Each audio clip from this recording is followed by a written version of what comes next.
I know this is a little out of the blue for a stream, but I was bored and I didn't know what to do. So I'm just going to be doing this. Now, if you're rewatching the stream, this isn't going to be a custom stream. It's just basically going to be what the title is. And it's just going to be me talking about my lore for my series. So I'll go over like what engines do, the date of all the engines and whatnot. So I'll just wait for some people to join too. So yeah, like I said, this is just a random stream, so I don't expect too many people to join. But hey, might get people from shorts, so that's fun. So yeah, I'll just be waiting. Because I honestly don't know what to do. I could do a custom, but I could also not. But also, I don't have anything to do. I'm just gonna talk to myself while I wait for some people, so. Well, I guess. Hello, Tank Engine Media. Yes, it is. As you can see by the title of this, it's a Thomas Wooden Railway lore, so I'll just be talking about the lore of my series for this. I'll go over like engines, purposes, dates, and stuff like that. So yeah, I also did make this, I believe, almost a year ago, as just kind of like a fun project to work on. I do need to fix the wheels, but I'm sure it's fine. I could probably glue them on stream. I've been meaning to do that for a while. But yeah, anyway, I'm gonna be going over lore for my series. Yeah, thanks. And this is just a random stream. I didn't mean for it to be random, but I was just bored, so sorry about that. I don't expect too many people, just because it is a random stream. So yeah. Anyway, we'll start with the lore. I don't know if I should start with engine lore or island lore, maybe. I don't know. I'm still kind of figuring it out myself. So I guess we'll go with we'll start with the railway lore thing. Maybe I might. I mean, I already made a Toby. I'll grab him here. I made him around the same time as Slow Coach. It's very creepy, so be forewarned. Yeah, here's my Toby. I'll move Slow Coach. Cardboard Toby. He is coming for your soul. Yeah, anyway, it's just simple. Simple cardboard. I didn't do this side because I was lazy. So I just figured this kind of side angle would be good. So, yeah. It's pretty much hollow, using bricks to hold stability. So yeah, anyway.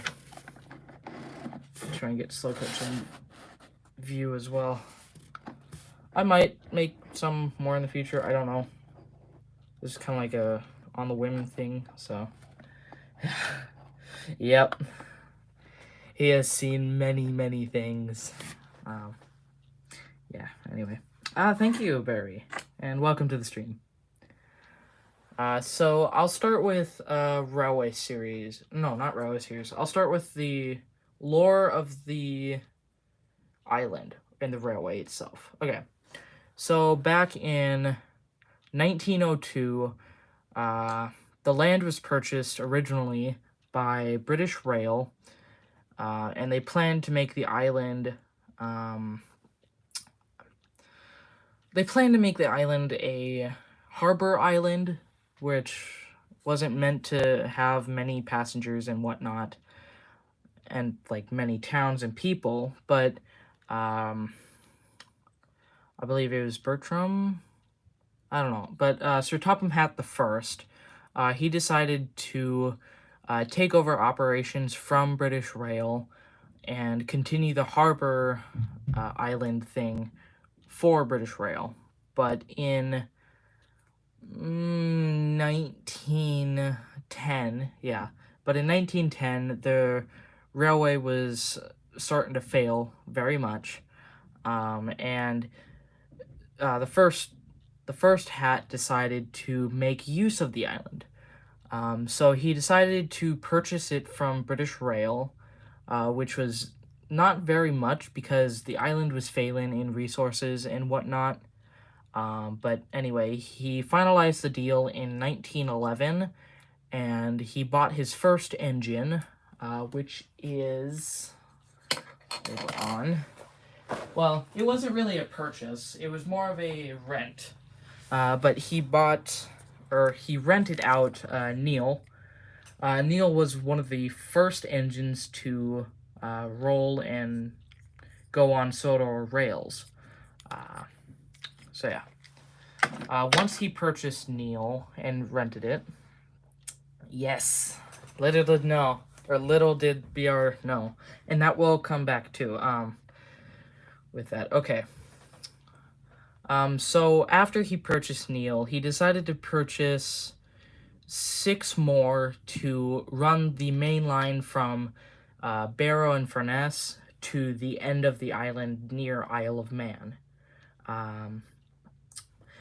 And when he did that, he didn't intend for the railway to be big. And all the railway was basically was just a straight line from Barrow and Furness to the Tidmouth area on the other side. So it's just a straight shot from Barrow and Furness to Tidmouth. Well, in 1923, after years of doing mining services and cargo services, he decided to purchase his first express engine, which was Gordon. Now, Gordon was given to Sir Top. Well, no. So the first hat purchased Gordon as a rental, but eventually, after learning out that after learning that Gordon was the prototype of the A1, he decided to purchase it so Gordon wouldn't be scrapped because the builders didn't see much use in keeping him, considering that they had finalized the A1 with Great Northern. So Sir Topham Hatt, or the first hat, decided to purchase and keep Gordon as a express engine. Now, when he was first purchased, he was purchased from the LNER because they were the first ones to have the prototype, which was Gordon. So he came to Sodor and ran the Sodor Express from Tidmouth to Barrow and Furness as a freight express kind of thing in the LNER livery, or LNER green livery. So he didn't like it very much because it's Gordon and he's made for passengers services. So yeah. Anyway,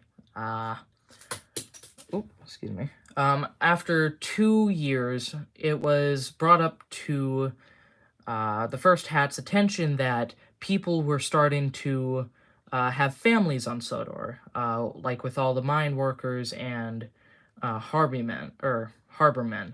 So he decided to build the first town, which was at Tidmouth, where most of the traffic and travel was. Oop, just knocked something over. Anyway, so after the first town on Sodor grew, they expanded the main line into branch lines, one going from Wellsworth down to Brendam. Yes, big express engine very quickly. Gordon wasn't meant to be like a passenger express engine at the time. He was meant to be like Henry kind of situation, where it's just a big, strong engine for fast freight from Tidmouth and the mines to Barrow and Furness. But anyway, where was I? First town. Yes. They started making branch lines down into the southern portion of Brendam. off of Wellsworth, which was named after the station master, actually. The station master of Wellsworth at the time was named Benjamin Wellsworth, and he was a very great man. And the first hat decided to name the branch after, he decided to name the branch after Benjamin Wellsworth. So that's where Wellsworth comes in. Now, I believe about 6 months after that, the first Wellsworth and Sudbury railway engine was purchased, and it was under the name of Maleficent. Now, Maleficent was a experimental engine that was built at Barrow-in-Furness, or Crewe, wherever. Hello, Leon. I'm just talking about lore for my railway series, or for my Thomas Wooden Railway series. So yeah. Anyway, hello, Felties. Welcome to the stream. I don't know if you caught that, but I'm talking about the lore for my series. So far, we're at, I believe, 1920-something? I don't really remember. Hello, Lego Spaceman. Welcome to the stream. Anyway, where was I? Yeah. Once the first hat purchased Maleficent from Crewe, or Barrow-in-Furness, she had worked on many freight services before that, but when she came to the railway, she said that she would struggle with the hills that lead down to Brendam at the edge of the like stick-off part of the island, I guess. Oh, it's like the Florida of the U.S. Anyway, so Sir Topham Hatt decided to purchase 3 more engines, and they are he decided to purchase 3 more engines, which was 2 of the same engines, which are Billy and Charlie. I don't know what they are based off of, but he decided to purchase those 2 because he needed quick tank engines to help push up hills on the Brendam branch. Anyway, another of them was a 060 tender engine, I believe. Yeah, an 060 tender engine. I don't know the class. I don't really care for the class. I'll just make it up as I go. But anyway, and they worked the line from Sudbury to Wellsworth for 3 years until the first hat tragically passed due to lung cancer. And before he did, though, he did pass it off to Sir Topham Hatt II. And yeah, so after that 3 years, yeah, the Wardle L classes, yeah, that. Anyway, once he had passed the railway down to his son had bigger plans for the railway. He didn't want it to be just a small town and a freight railway. And he wanted the full potential of the island to come to fruition. So, he had started a fund for the railway. Now, with that fund, it made a lot of the work harder for the workmen and engines, because he had to continuously save up the money he was making from shipments, mine coal, ores, and stuff like that, from the Tidmouth mine. So in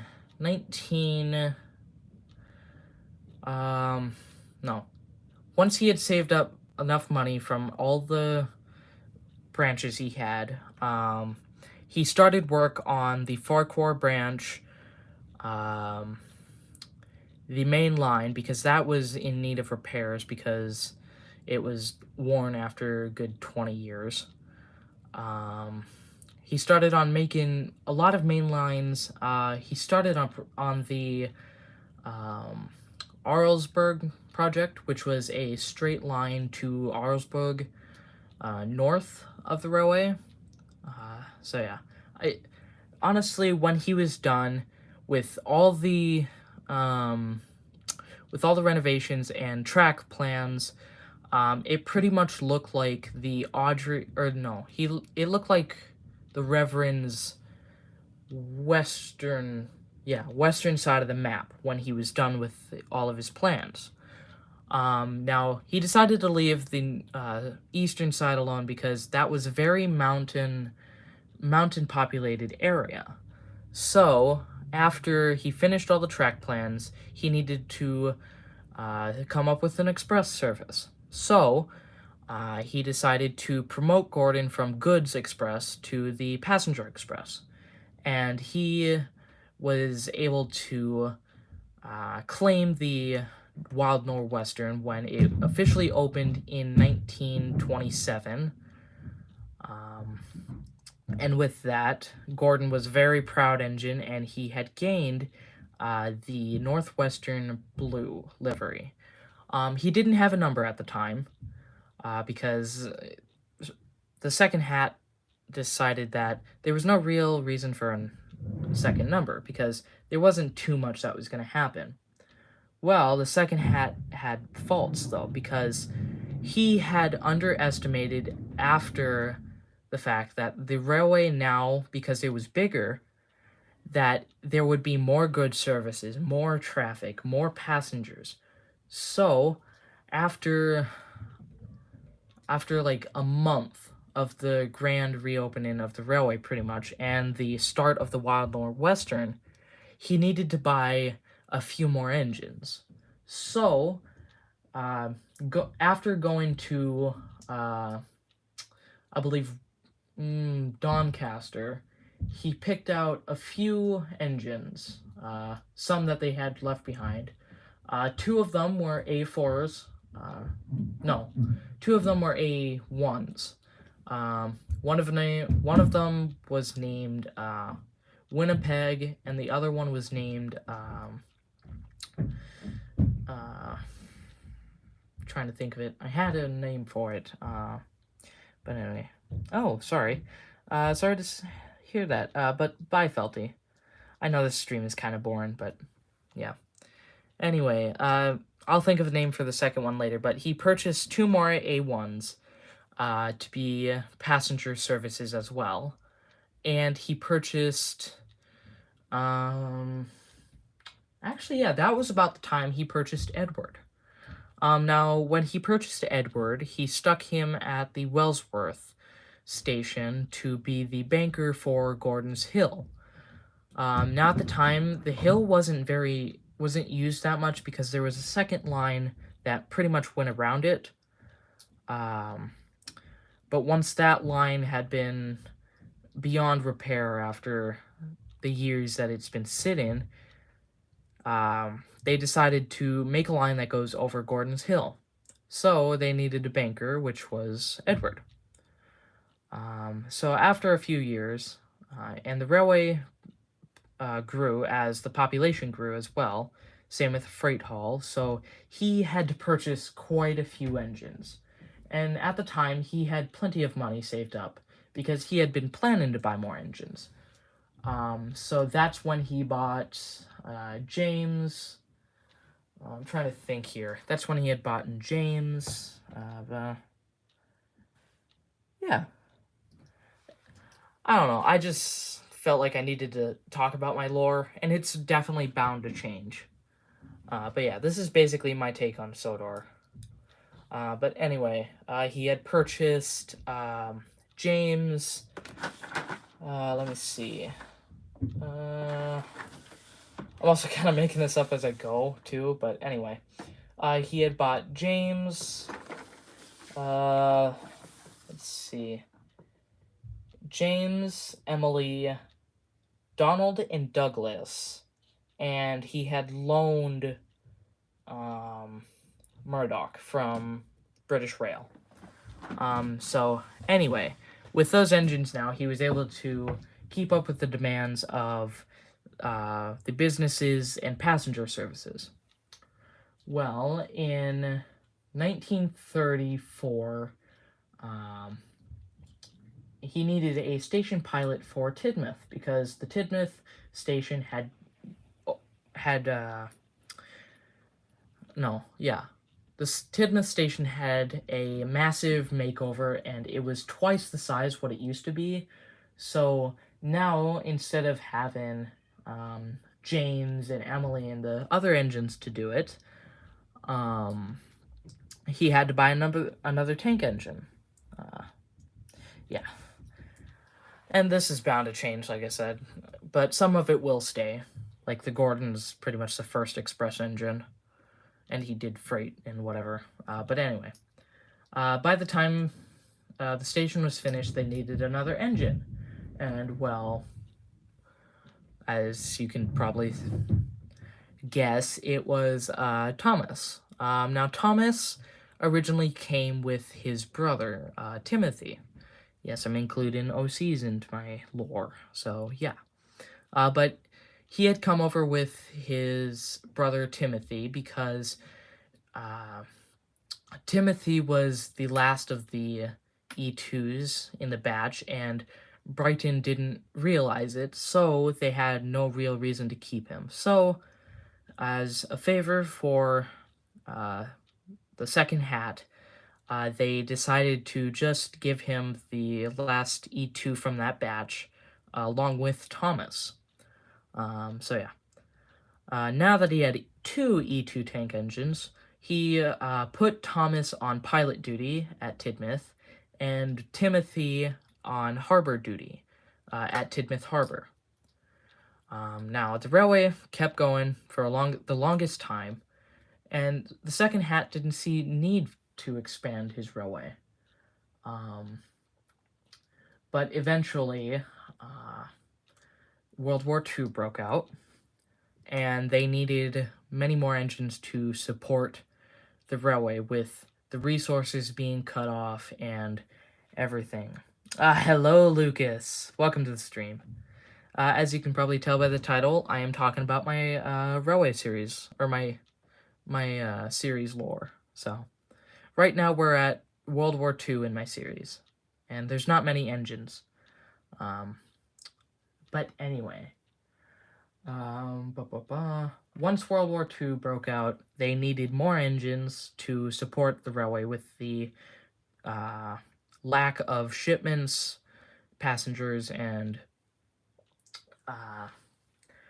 no, they needed more engines to support it because without having the passenger and sea support, they had to really dig into the island's resources with coal, ores, minerals, a lot of the valuable rocks for everything.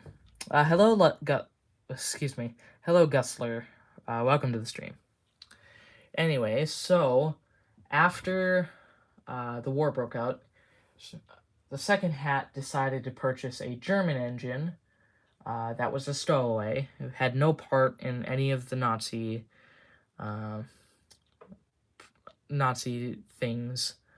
It was pretty much just a stowaway engine because he didn't agree with any of it.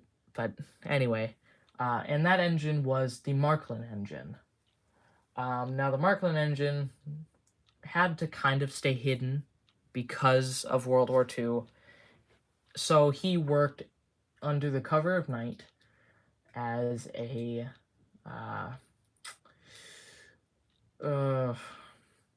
harbor express engine, I guess you could call it. But anyway, that wasn't the only engine he had purchased when the war broke out. He also rented out a Ginty for Vickerstown, which was built or was finished the year before World War II broke out. So he rented out a Ginty from Baron Furness to run Vickerstown while that happened. And that was about the time that he had purchased Duck as well. Now, Duck was a very quiet engine when he first came, but he quickly opened up when he was brought over to run the Arlsburg, or Arlsdale branch. Anyway, that was also around the time that Alfred had come to Sodor. Now, Alfred at the time was a very kind engine. He really was. But he also started to get a lot more boastful and kind of self-centered. But he was a reliable engine, and Topham Hatt didn't know what else to purchase. So he purchased Alfred from the LNER, and that was also around the time he purchased Spencer. He purchased Spencer to cover express services from Barron-Furness to Tidmouth, because at the time Spencer was one of the fastest A4s, and Spencer was built before Mallard, so he didn't get a chance to set the record. But anyway, he was bought to replace Gordon at the time to make express passenger services faster and safer for the passengers and all that. Oh, yes, the Tommy era has ended. Yeah. I thought he meant Tommy Trackmaster. Tommy Trackmaster is awesome, but yes. Anyway, so after the few years, once World War II ended, Markland was able to come about the railway. Sure, he was looked down upon the first few years, but then he was fine. And anyway, the railway stayed like that for a while. And yeah, I don't know where I want to take this now, but yeah.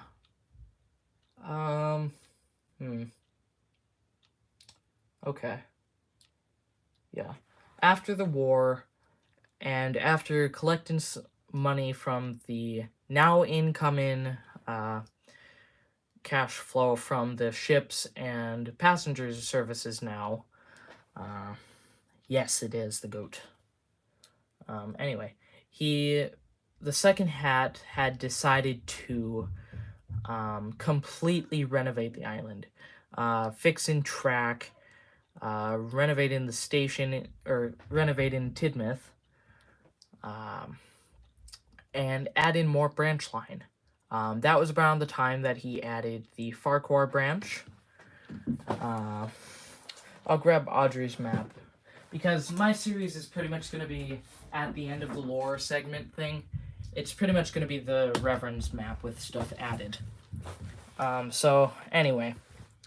After the war, the Farquhar branch was added to support some towns that had formed up in the northern part of the railway. And that was when Thomas was transferred to there to run it. Because this was around the time that James had his accident, and Thomas had gained his branch line. So, yeah. Annie and Clarabelle and multiple pieces of rolling stock were purchased as well. Anyway, so without a station pilot, the second Hat had to purchase a tank engine. And that was Percy.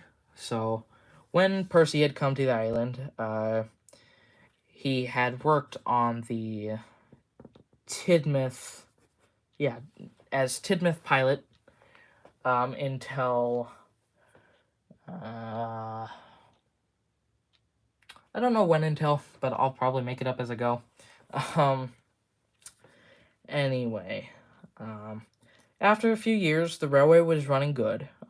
There was no real need for any more engines. Well, once the second Hat had stepped down from controller of the railway in, let's say, let's say 50 something. I don't know, 50 something. He passed it on to his son, which would be Sir Topham Hatt III. Now, Sir Topham Hatt III had very big ideas, like bigger than his father's. And that included adding the Peel Godred branch, the Kronk branch, Kildane, Kellenstrop, and all that. All those branches were developed by Sir Topham Hatt III, to increase the revenue and the uh, usage of the island's resources. So after, let's say, 5 years, Mr. Percival came to the island as a young boy trying to make a living on the island, because he was originally born in the, uh, let's say, where was he born? I don't know, somewhere around Brighton. Yeah. Yes, it was. All the Tophams had really great ideas and wanted to expand. But anyway, Mr. Percival came to the railway, and he had worked near Croven's Gate, which was one of the works that was built along the line a while back. But he eventually made it up to headmaster of Croven Gate Station, and that is when he decided that a narrow gauge line would be cool and fun to do. So, with contracts and permission from Hat the Third, he purchased Skarloey and Renius from Wales and the Tallyclin Railway. Tallyclin, yeah. Tallyclin, I don't know. The Tallyclin Railway. And they had run the narrow gauge line, which was finished in 56. They had run the narrow gauge line in 56 from Croven's Gate to Glenlock. And it was going good. And it was probably the best narrow gauge railway on the island. Because there was another one up northern, near Ballaswin, in the northern part of the island. Sir Topham Hatt didn't know about that, so when it was found out that the narrow gauge railway was, I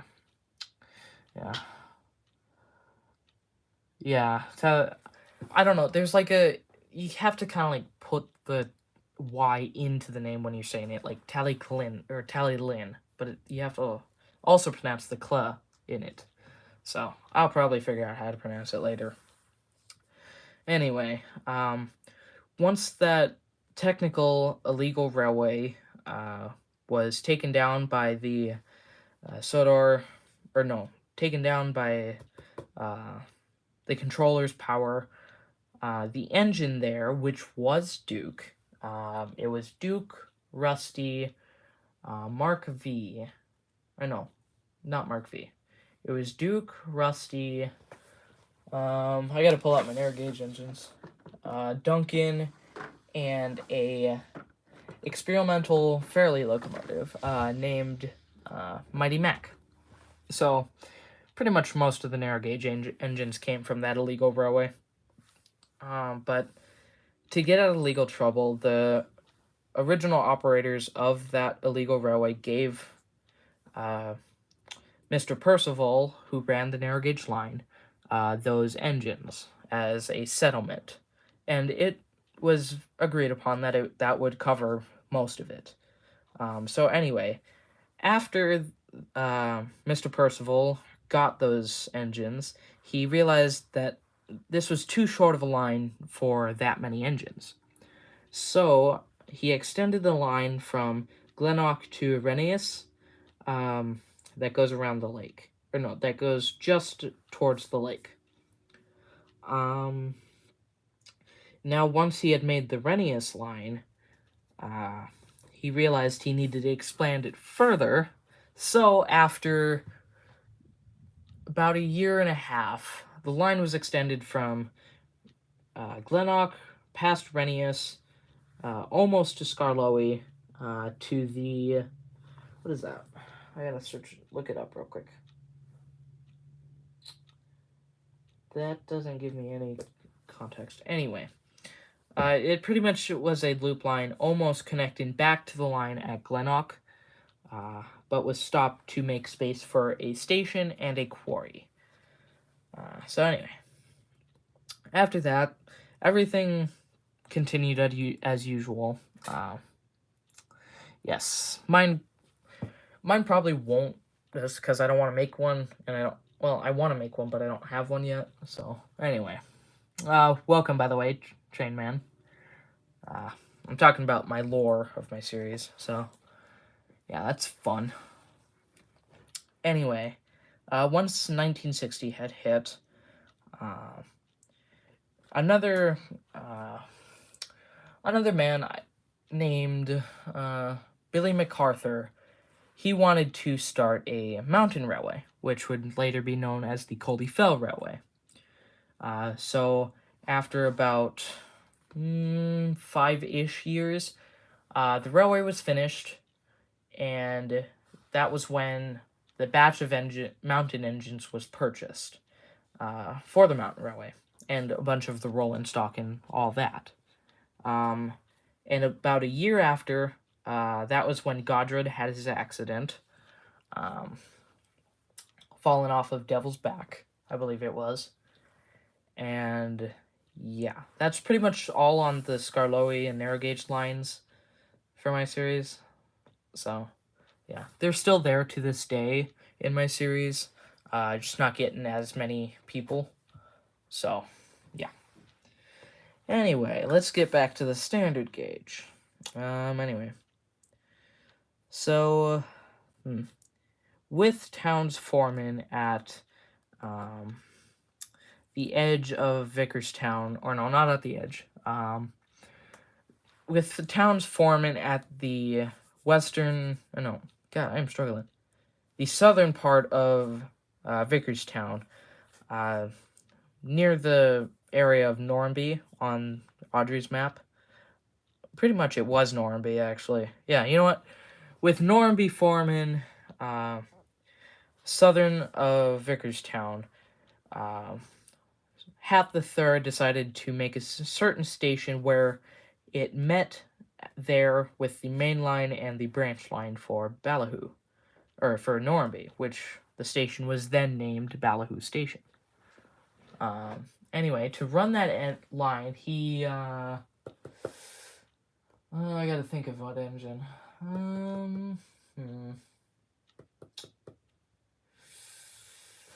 Let's see.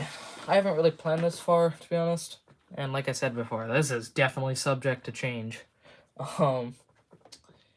Anyway, to run the Ballyhoo branch, he decided to purchase an engine by the name of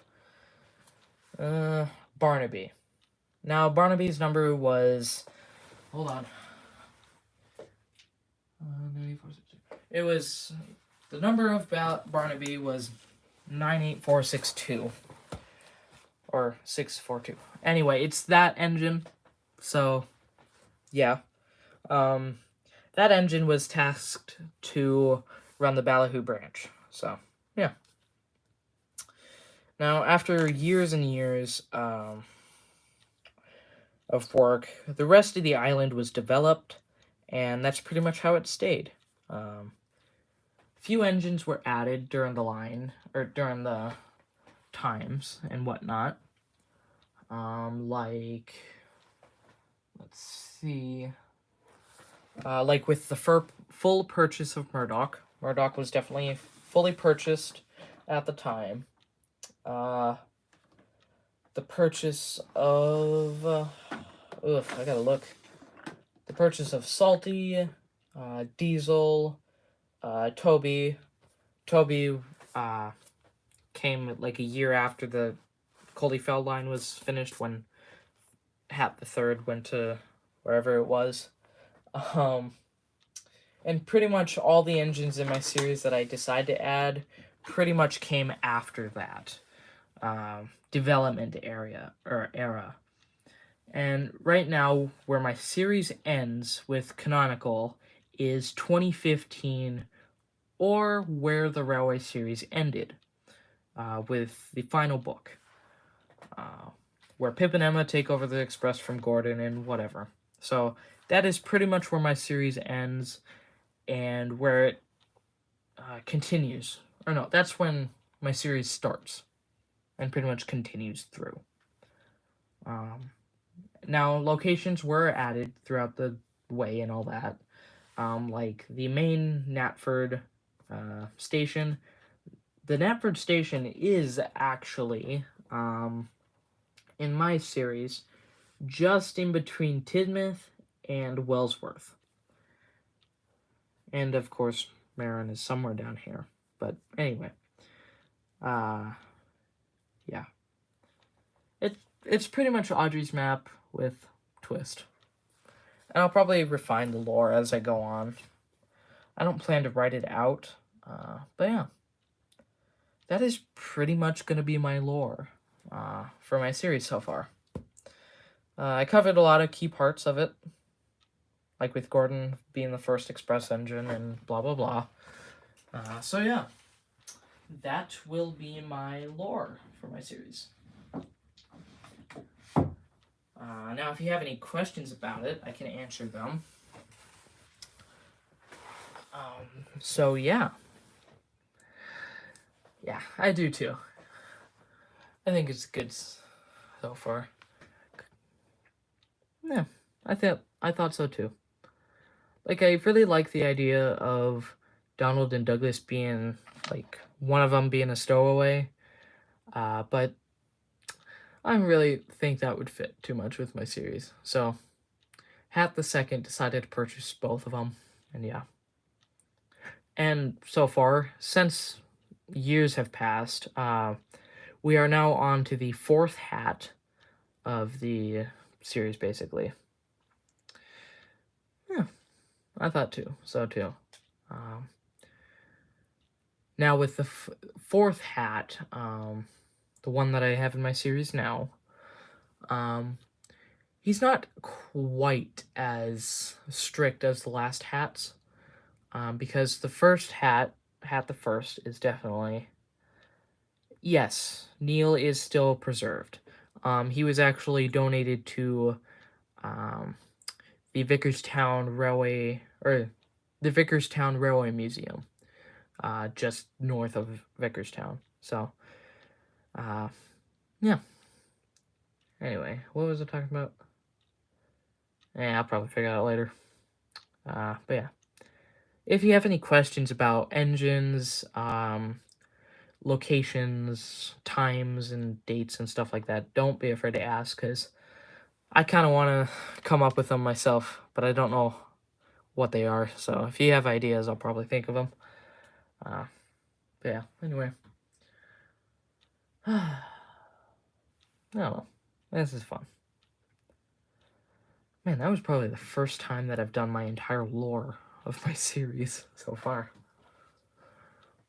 Yeah. Oh, yeah, Boko was definitely a big purchase. Actually, 2 Bokos were purchased. One was a BR Blue that was rent, technically, and the green Boko that we know now. So, yeah, that's fun. He didn't meet Rosie, because at the time, Rosie was still in America. Rosie didn't come to Sodor until 2000, so, but he did meet Salty at Brighton, because Salty was used as a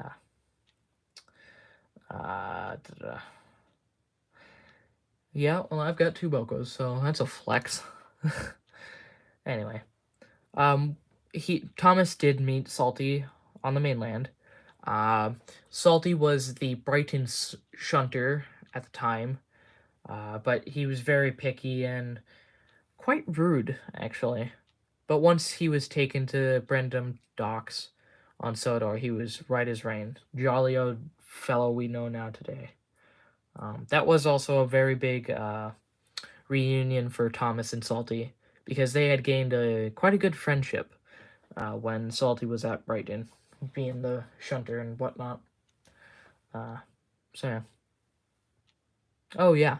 Also, Wadsworth was purchased by, I believe, Hat the Third when the British Rail didn't want the GT3 locomotive anymore. So he purchased it, or he purchased Wadsworth to save him and made him the number 5 on the Wellsworth and Sudbury Railway. So, yeah. Forgot to mention that too. I have quite a few engines that I'm still missing. Anyway. God, that is a lot of talking for me. I usually like to talk when I get the chance, of course. I would have done a full stream where I show my, well, not show my face, but like have like a face cam with my top hat and stuff, but I couldn't find a mask, so. Oh well, guess you get to stare at the creepy things. Well, now that that's over, I don't know what to do. Could read. Could talk. I don't mind talking. Yeah. Spend the money for Trevor on my...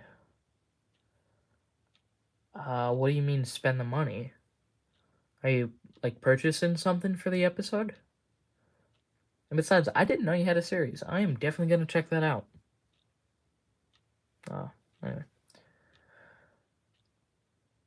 Well, I mean, Trevor's aren't that much, to be honest. Like, I think I got mine for, like, $5. And that was even, like, the lowest. Oh, okay. Well, it depends on what you're doing for the episode. I mean, you could find a Trevor for a decent amount. But you also have to take into consideration what kind of Trevor you want. Like, if you want the Mattel era one, that one's going to be kind of hard to find. I have it here somewhere. Or you can get the better and classier looking Trevor, like this one. I believe this is the 2000 Trevor. Oh no, 2002 Trevor. If you're going to get a Trevor, I recommend getting this one. Because it's the most realistic and better. Yeah. I specifically made it out on my quest to get an old-looking Trevor, so... yeah. Honestly, it's the superior Trevor. Like, honestly. Also thought it'd be kind of funny if I started collecting Trevors.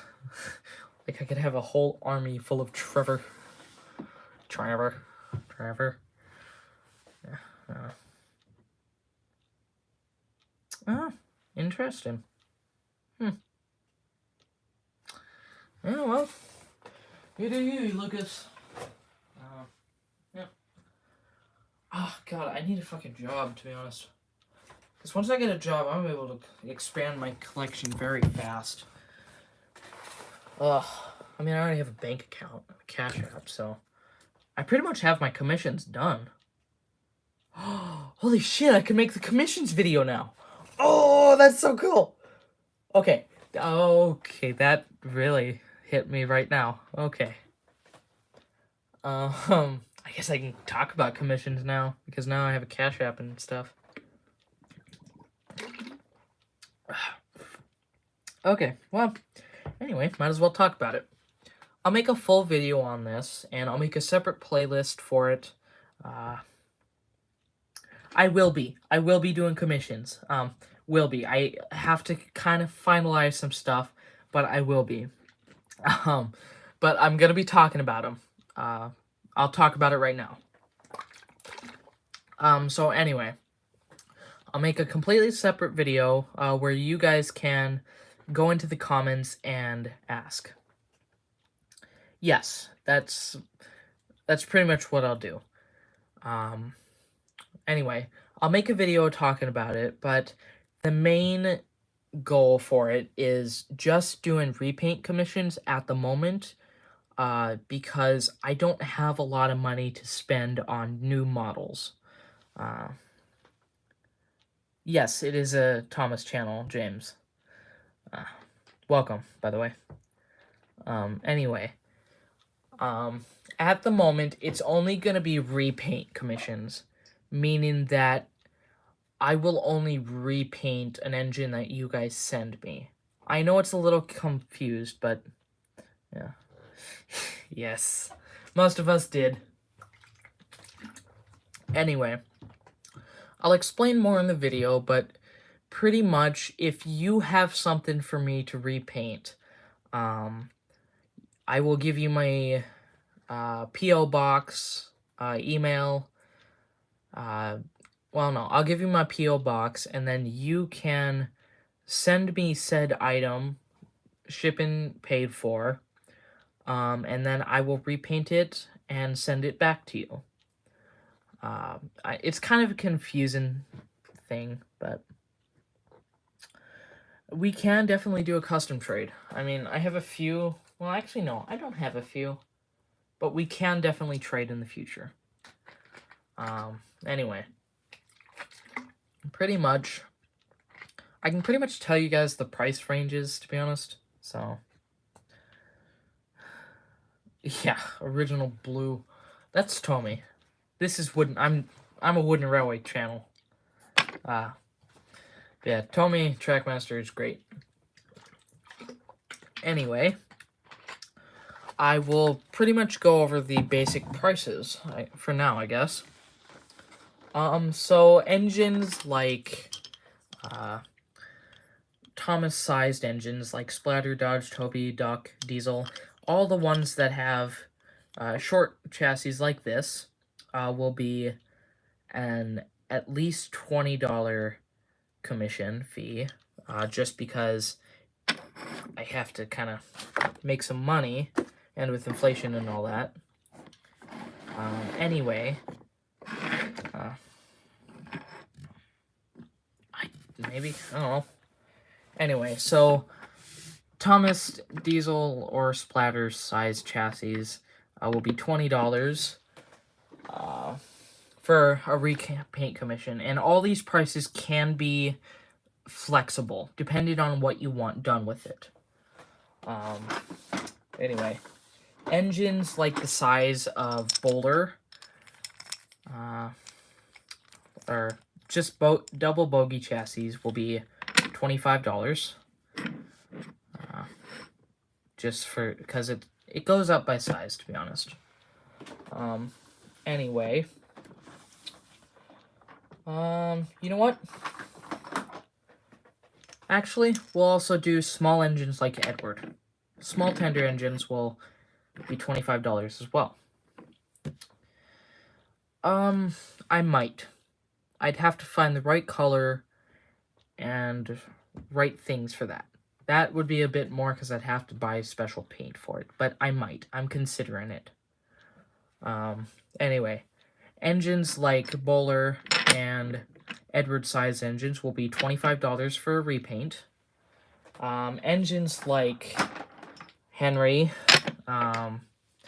big engines like Henry, Donald Douglas will be $30 just for everything.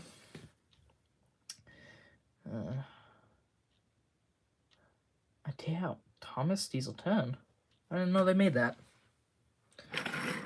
Anyway, big engines like this will be $25, or sorry, not $25, $30 for these guys. Road vehicles and other things like that can be negotiated at price. But yeah, rolling stock will be $15. Any size rolling stock too. So let's say you want a scrap version of Toad or something. I can repaint a scrap version of Toad. Or maybe, hell, you want a green Chinese dragon or whatever. That will be $15. So I kind of have them in order for price range. This is 15, 20, 25, 30. And shipping will be paid for. So yeah. Yes, Hector is a $15 repaint. Now the prices for those will go up as I get more money to purchase new engines to paint. So depending on price ranges, if I need to buy them, or like buy the bases, like if I need to buy another Toad to paint, the price will go up a bit because I need to factor in the price of the Toad to purchase it. But for right now, if you send me the engine to repaint, that's pretty much the basic price range that I'm looking at. And it will be strictly through Cash App Pay, because that's the only real site that I can get into right now. So, and once we figure out a price, I'll give you my Cash App, and then you will pay first before the custom, and then if you do not like it or whatever, you can get up to a 50% refund and engine back. But if I am finished with it and you don't, I don't know, if I'm finished with it and you say you want a refund because you don't like it and whatnot, and blah, blah, blah, this is mainly for a scam kind of thing because I trust you guys, to be honest.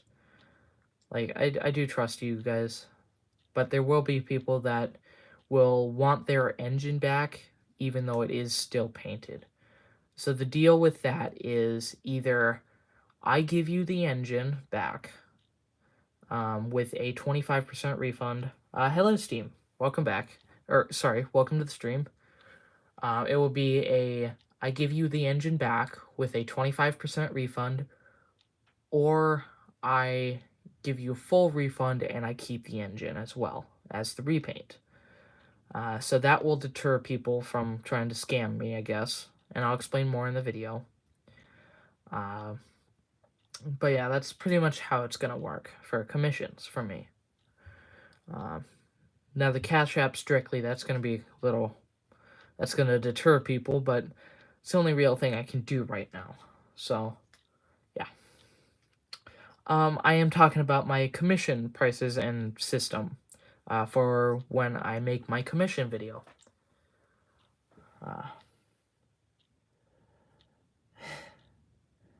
Yeah, I will. I also do have, yeah. Yes, definitely. I'll type something out and then I will send it to them for a agreement kind of thing. So, yeah. I also will list off like some basic things. I have the right to refuse service. I also have the right to not take a custom to repaint because that's just personal preference. Because if you give me a white-faced troublesome truck and tell me to turn it into a giggling troublesome truck, I don't want to do that because that is so fucking rare. Anyway.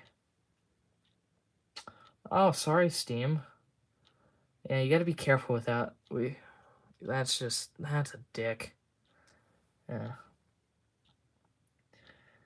Yeah, I hope I don't get scammed either. I don't think I will for the first few times, but it will definitely come with this. Because after I make a good amount of money with my job and commissions, I can start purchasing stuff to make the commission. So you guys won't have to send me anything. So yeah. And when I give you my email so we can talk further, I can give you suggested engines. Like, let's say if you want a Ginty custom, I can suggest a Oliver to you for a repaint. Or if you want a Marklin engine, I can suggest a Rosie and whatnot. Also with little details, like smoke deflectors, faces kind of deal, that can be negotiated to a degree. I might purchase the engine for you to replace the face, or I'm just gonna have to ask that you send me one to replace the faces with. So yeah, but I probably will do smoke deflectors. Like if you want a flying thistle, I can give you a like $1 extra thing. Yeah, that's fine, Steam. It was a pleasure having you in Steam or in the stream. So don't be sorry. Goodbye, by the way. Yeah. I don't know about scratch build models though, because scratch built models take a lot of time. Like my Sam, Klaus, Bear, Lexi, Neil. A lot of my customers were scratch built, and those took a while. Like, I mean a long time. So, I might do one depending on how complex it is. If it's just a simple chassis conversion from an existing engine, sure. But, I don't know. I probably won't do anything like Klaus or a Big Mickey. A Big Mickey will have to be like $50, to be honest.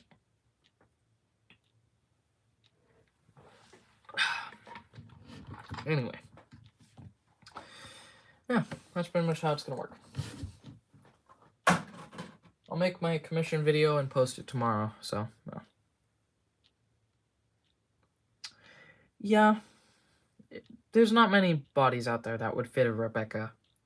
I did see someone on Twitter that used a express coach for the body of Rebecca, and I thought that was epic.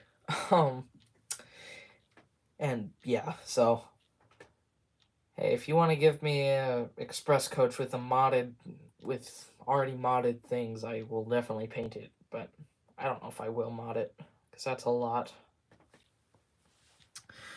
Anyway, Gordon Henry? Oh, yeah, I guess. Never thought of it. I also did need another Henry, because I do plan to make Henry C's. Yes, they used an express coach. Don't worry, though, it wasn't like a brand new one. It was a very broken and very damaged express coach. Yeah, they are. I was able to get mine for pretty good deals, but it was very broken, damaged, and it was beyond salvageable. So he just decided to use the body for Rebecca, which is it's creative. Honestly, I'd do it.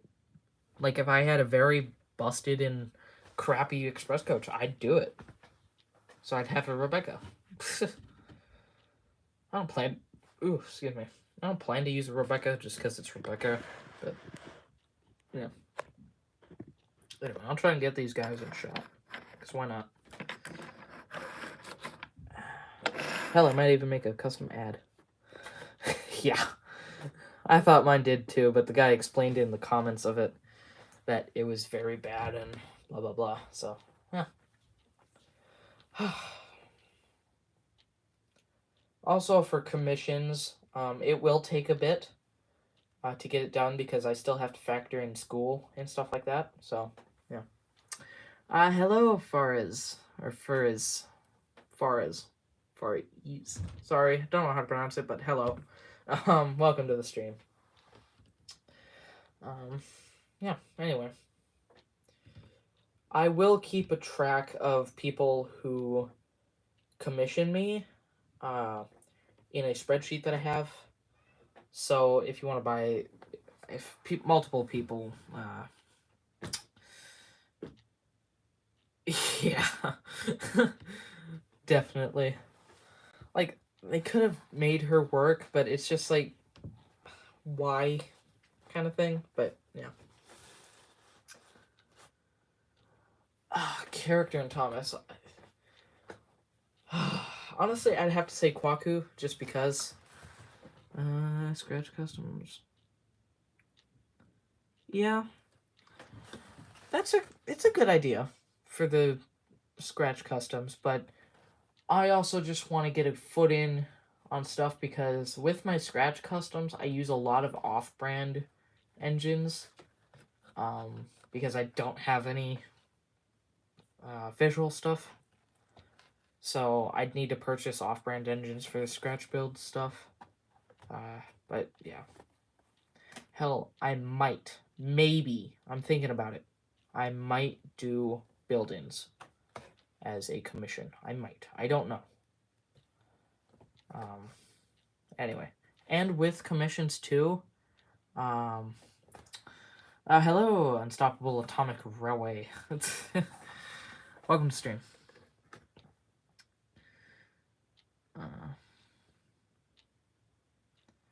Yeah. Because with the shape, that's stuff that you can charge more. But with repaint commissions, it's just something to start off with. And to answer the question for us, I'd have to say Kwaku just because it's a Garrett locomotive. But my favorite official locomotive or character would probably have to be, or not official, but my favorite main character would probably have to be Boko. Just because it's Boko. Or Henry. I like Henry too. Just like a big dumb oaf. Anyway.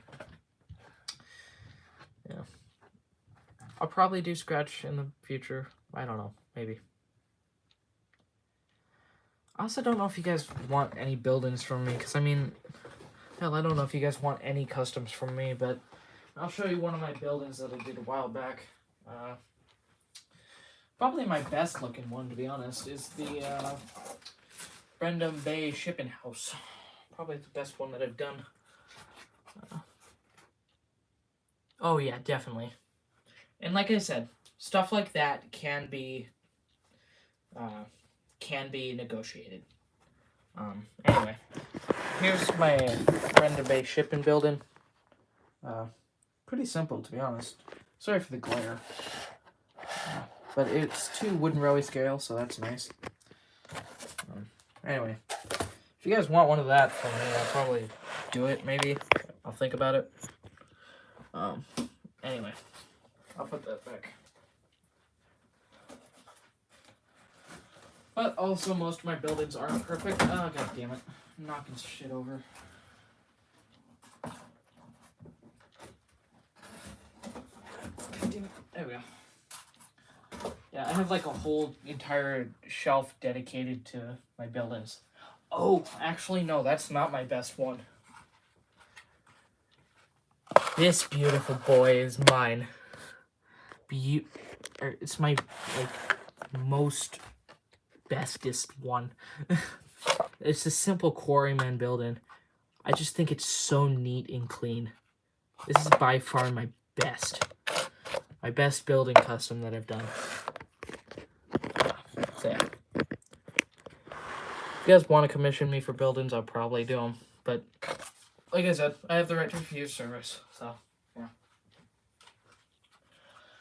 Whew. God, it's only been like an hour. I'm already tired. Anyway. I don't know what to do now. I already went over my commission stuff. I'll make an entire different video on that. I don't know if I said this, but I will put that video in a playlist. So you guys can always find it easily. So you guys don't have to go searching through my thing. Oh, you look working on a Farker station. Yeah, I can show you mine. Mine's simple. It's kind of ugly, but yeah. I'm also going to be calling it Farker because that's kind of what it's supposed to be called. Farker Station, but they changed it to Farquhar. I understand that. But yeah, here's my Farker. Pretty simple. Platform is pretty small. Like, Jesus. But it works for small engines. Like that. Well, they have to be up on track, obviously. Hold on, I'll grab a piece. Probably have something here. Yeah, there it is. It's small piece of track, but anyway, that's what it looks like with track. Really simple, to be honest, but I like it. It's my Farker. I don't know, man. Maybe because I duct or masking tape most of this to get the that smooth surface, but yeah, it does the job of Farker. So yeah. That's always the one thing that got me with pronunciation crap. Like, apparently it's pronounced Farker, Farker, I don't know, Farquhar. Depends on what you want to do. Hello, Solo. Welcome to the stream. There's also Renius. The TV series made it Reneus, but technically his name is supposed to be Renius. So, yeah, I think I'm going to keep that in my series. So whenever I mention Reneus, it's just going to be Renius. So, yeah. It's just so fun to say, Renius. Renius. Yeah.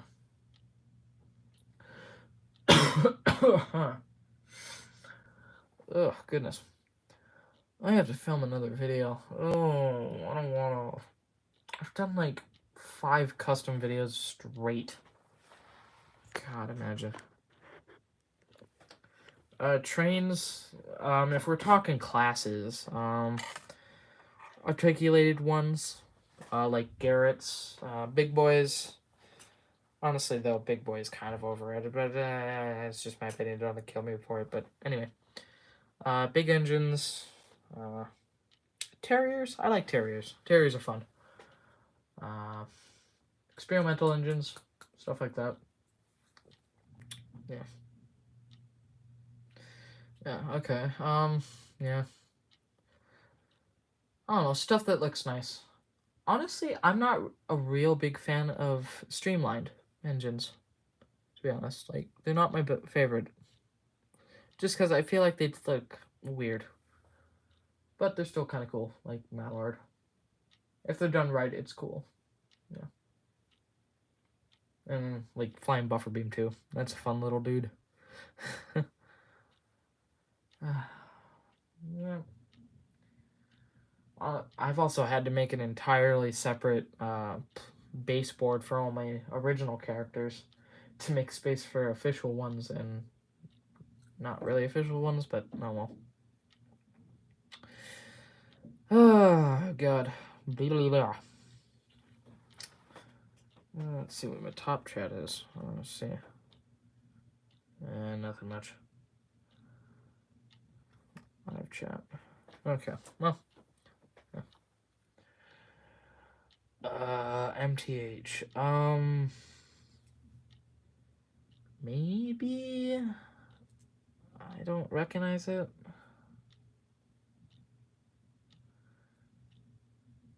A shooting star. I do have that on my commission list. I don't know. Oh, yeah, that's what they're... Yeah, now yeah. I got a vague image of it now, but yeah. I have heard of them. $60, man. I don't have that much, but it's a good price. But I planned on making mine Shooting Star Gordon with a Connor Gordon's face swap thing. Yeah. Pretty much just Connor repainted with a Gordon face. That's just gonna be my Shooting Star. Oh, yeah.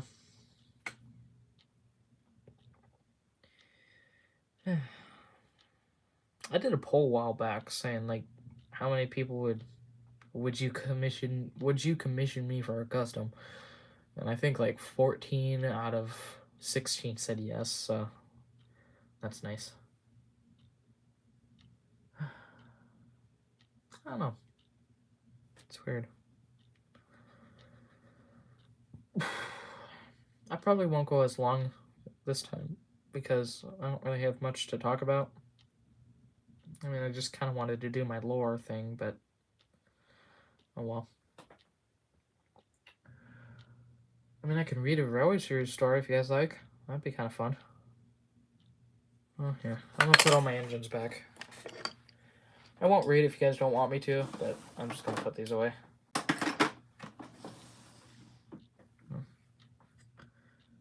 No, I think you'd get a commission or two. Maybe not many, but it also doesn't start with hundreds. Like, I guarantee it, the first week of my commission video being out there will be dead silent for a while. Well, actually, no. I do have someone who really wants a commission from me, so that's pretty simple. Or that's fun, I guess. Okay. Yeah. I'll read a railway series story. What are we thinking? 3 railway engines, tramway engines. Nothing with Donald and Douglas.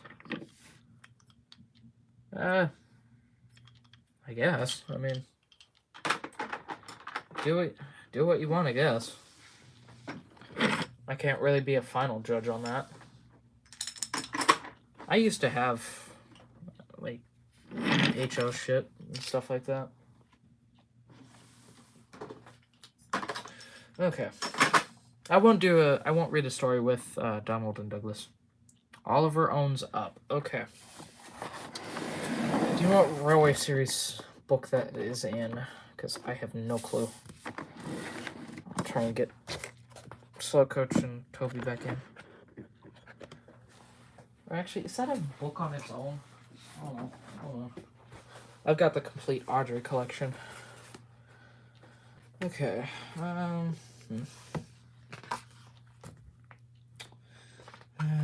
Pictures. Oh, there's Oliver the Great Western Engine. We could do that one. Famous 8 engine, or the 8 famous engines. Duck in the diesel engine. Little old engine, twin engines. Bluebell. Oh, that's fun. Oh, I'll probably find Oliver owns up in that one. Yeah, okay. Oliver the Great Western Engine, 363. Good lord. I actually read a few of these stories to myself a while back. It was so fun. Sure, my throat was drier than a fucking piece of sandpaper, but yeah. Okay, Oliver the Great Western Engine, 3, blah, blah, blah. I'll find it eventually. That's that. Mainline engines.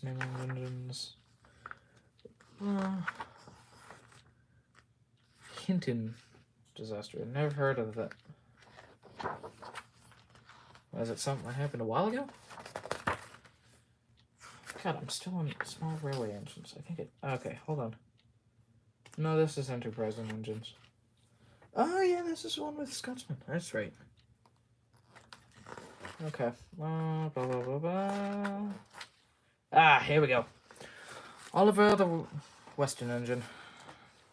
Let's see, where's Oliver owns up? Toad stands by. Donald's duck. Toad stands by.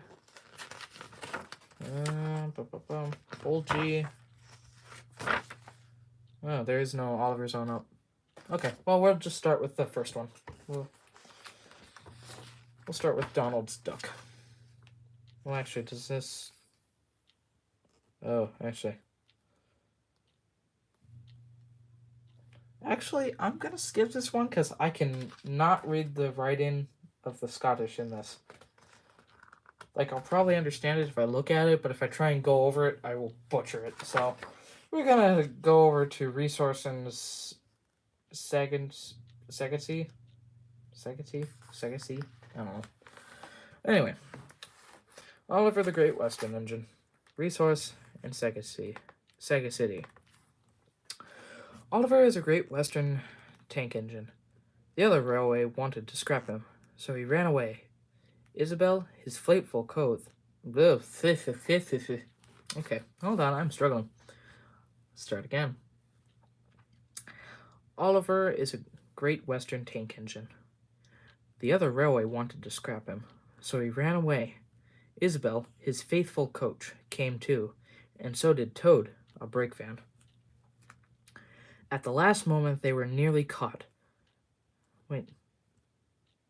At the last moment they were nearly caught, but Douglas saved them. The fat controller was pleased, and said that when Oliver was mended he could help Duck on it with his branch line.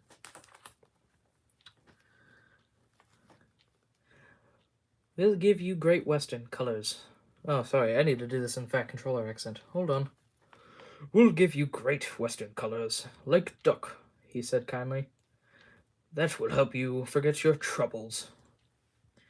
Oh, thank you, sir, said Oliver happily. Hello, Wang. Sorry if I butchered that. Welcome to the stream. I'm just reading a railway series story called Oliver the Western Engine. Anyway, Duck's branch line starts from the big station. When Oliver started work, he often met other engines there. They all wanted to know about his adventures. Amazing, said Henry. No, sorry, excuse me. Yes, hello there. Anyway. Amazing, Henry would remark. Oliver, said James, has resource and sagacity. No, hold on. Oliver, said James, has resource and sagacity, put in Gordon. He is an example to us all. No. I am struggling. Hold on. Okay. He is an example to us all. You're too kind, giggled Oliver, modestly. But he was only a tank engine, after all. No big engine had ever said admiring things to him before. I'm sorry. No. Oh, I'm sorry to say that it made him puffed up in the smoke box. Yes, I know. I haven't read in a while and have talked. Well, that's how it looks. Sega City. Yeah, Sega City. I don't know how else to pronounce that, but yeah, leave me alone. I'm struggling here. Okay, anyway. The fat controller rescued another coach called Deleuze. Okay, I need help with this one. Is it Delucy? Deluche? Deluce? I don't know. It's the D one. Dulice. No, IE. Deluce? I don't know. Called Deleuze. She trundled along with Isabel. Oliver sang, "Oh, well, Isabel's a family." No, sorry. I think I'm just too tired. Hold on. Okay. Oliver sang, "Oh, Isabel's a funny coach, and so is Deleuze too.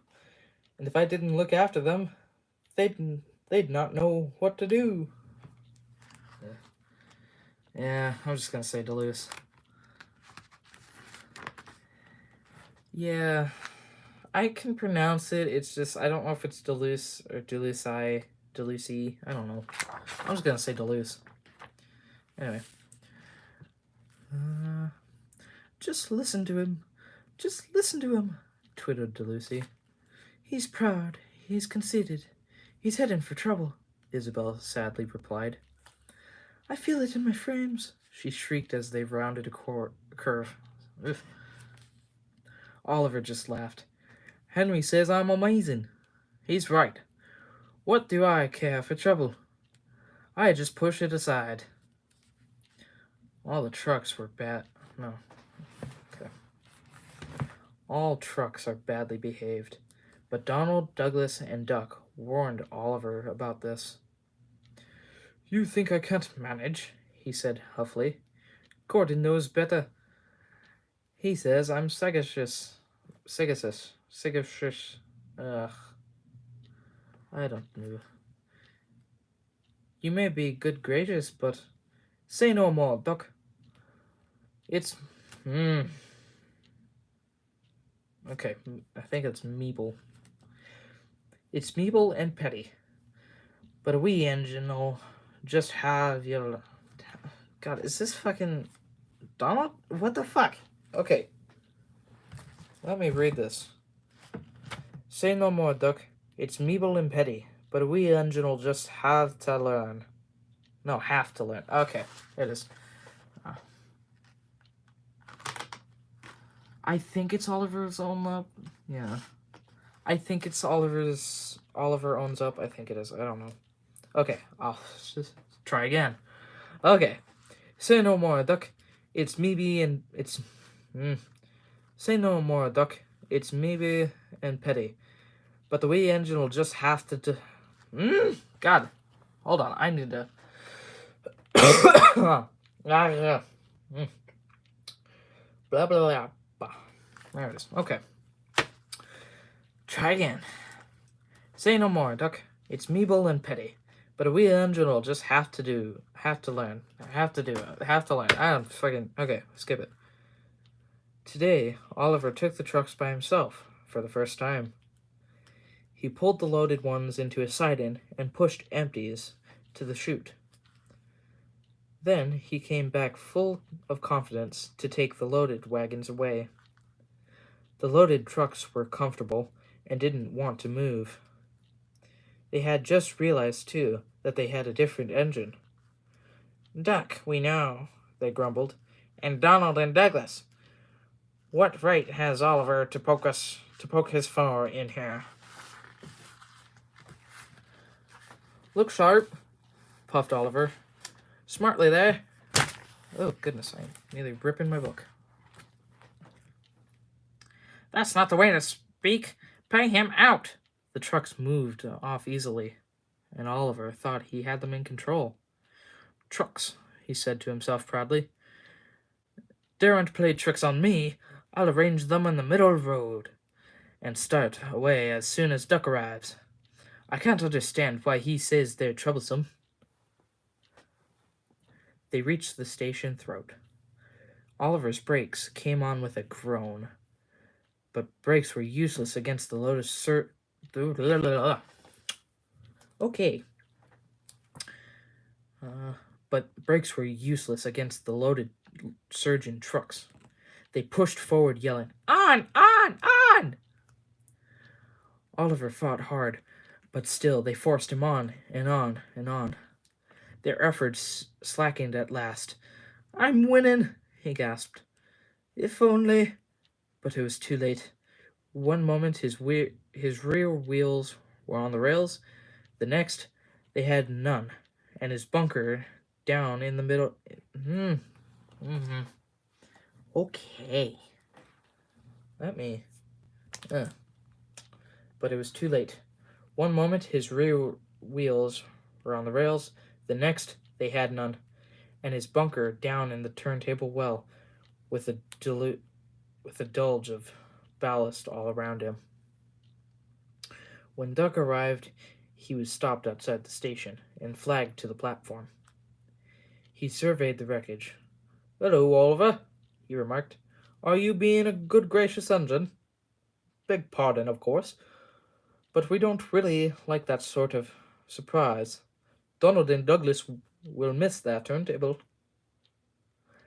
Later that day, Donald and Douglas spoke pungently in Scots, and the fat controller spoke God fucking damn it.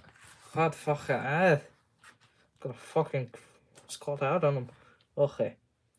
Later that day, Donald and Douglas spoke pungently in Scots, and the fat controller spoke pointedly in English. All three left Oliver in no doubt at all. That was so far from being sagacious. Sagacious. Is that really what it is? Sagacious? Fucking hell. Sagacious. He was a very silly engine. God, thank fuck I fucking had a stroke there. Good. Oh, god damn. Okay, maybe not that one ever again. Want me to keep reading or do a different story? I don't mind either. Oof, that was fucking. I think it's because I've been talking too long. Oofda. Anyway, I can keep reading if you guys want. Otherwise, we can go to a different story. And yes, I think that was Oliver's own. Oliver owns up. The same thing. Only called. What was it called? I don't remember what it was called. Resource in Sika City. I don't know. Wunderbar. Yeah. Let's see. I mean, I can continue reading, but I don't want to get to a story with Donald and Douglas. I won't be able to fucking speak. I think I'm trying to lean into the accent of Donald and Douglas, too. And any of the accents. Okay.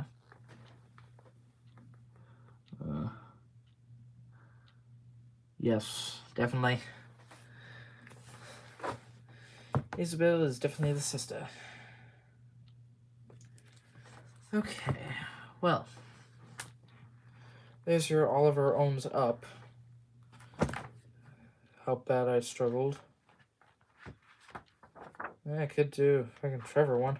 That one's interesting. That one's a nice short story, ain't it? Yeah, no, it's not. It's saved from scrap. Okay, well.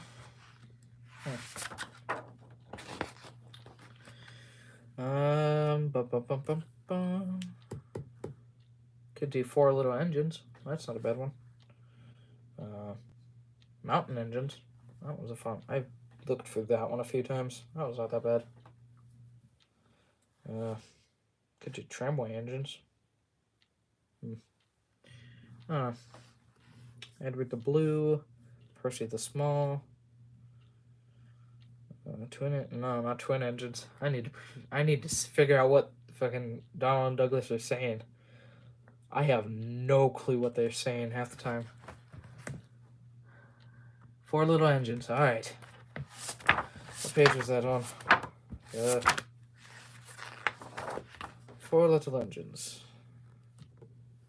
153. Oh, it was right there. Okay. Okay.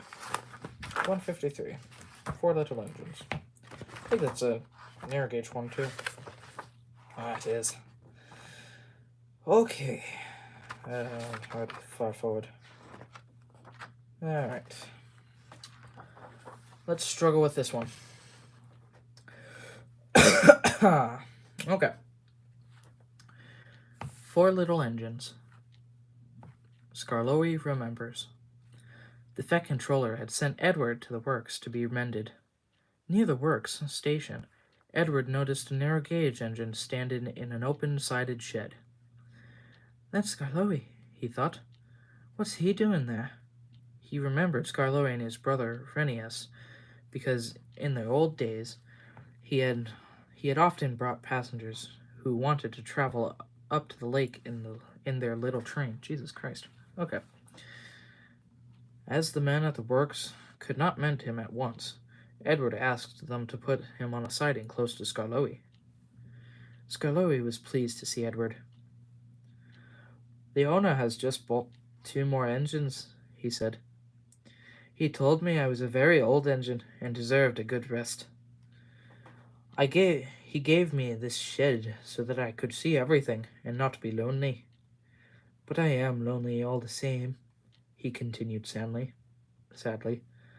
I miss Phineas very much. Yesterday, one of the new narrow gauge engines pushed him on a truck, and now he's gone to be mended.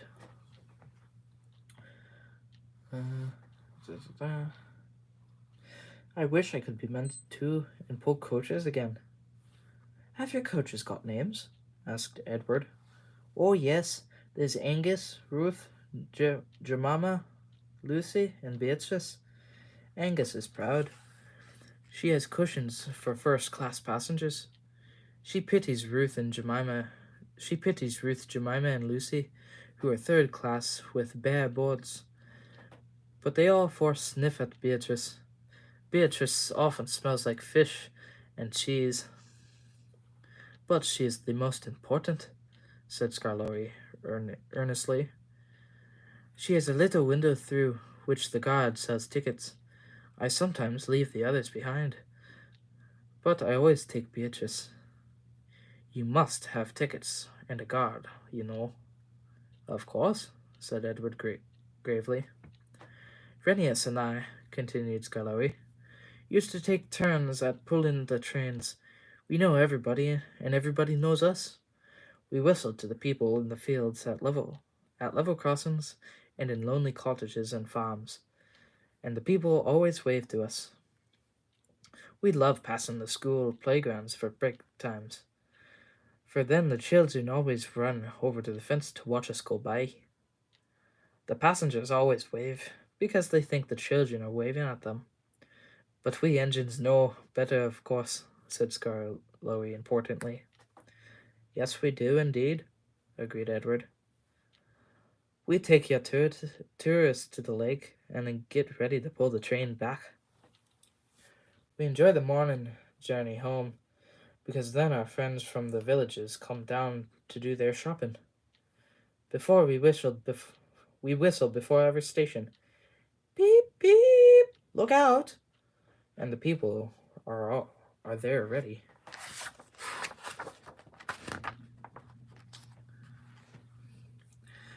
Oh, I probably went too far. Oh, no, I didn't. Did I? That seems... No, 55. Okay. Where's Mrs. Last? Asked the driver. She's coming. Beep, beep. We whistle. And Miss Last comes running to the... Okay. Beep, beep. We whistle, and Mrs. Last comes running onto the platform. We'll leave you behind one of these days, Mrs., laughed our driver, but we know he never will. We stop elsewhere too, at farms, crossings, and stiles, where paths lead to lonely houses. Renius and I, okay. So am I, Brandon, and welcome. Reading a story, so, yeah. Renius and I know all the places very well indeed, and our drivers used to say that when we would stop, even if he didn't... excuse me. Driver used to say that we would stop even if he didn't put on the brakes.